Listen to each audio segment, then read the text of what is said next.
Untuk meningkatkan ketahanan pangan, saudara, petani Wonolopo Mijen, Kota Semarang mengembangkan padi organik dan kolam ikan. Hasil panen ini nantinya dimaksudkan untuk mencukupi kebutuhan pangan warga Wonolopo Mijen yang terkena dampak pandemi corona.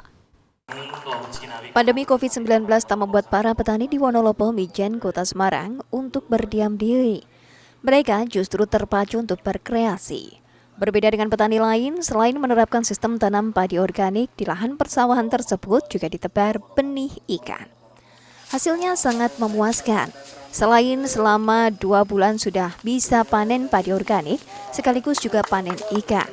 Hasil panen padi dan ikan ini mampu untuk memenuhi kebutuhan pangan warga setempat.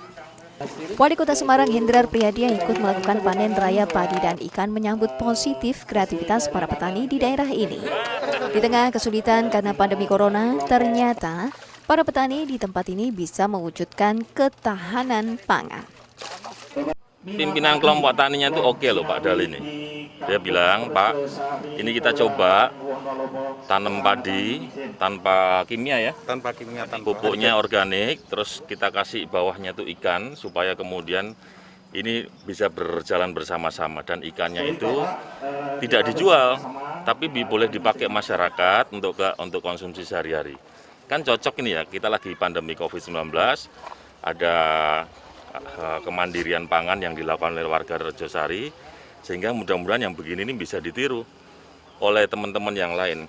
Ya nggak usah urusan ikan ya, misalnya juga urban farming gitu ya, pertanian perkotaan. Mereka buat tanaman-tanaman di sekitar rumahnya untuk kemudian mereka mampu mandiri untuk pangan mereka. Saya rasa hal-hal seperti ini harus ditumbuh kembang. Hasil panen padi dan ikan para petani Wonolopo Mijen ini dimanfaatkan untuk mencukupi kebutuhan pangan warga. Di desa ini, sejak adanya pandemi COVID-19 juga telah didirikan dapur umum yang dikelola secara gotong royong. Sejak pandemi ini ya untuk warga yang kena dampak COVID-19 sih. Tiap harinya memasak berapa? Tiap hari sekitar 10-20. Itu untuk pembagiannya ya kita gantian dari RT 1, RT 2, RT 3 dan seterusnya.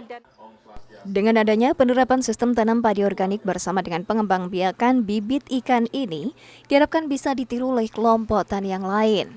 Pemkot Semarang akan memberi kemudahan bagi kelompok tani atau masyarakat yang akan mengelola lahan tidur milik pemerintah untuk bisa dimanfaatkan. Heri Widodo, Kompas TV, Semarang, Jawa Tengah.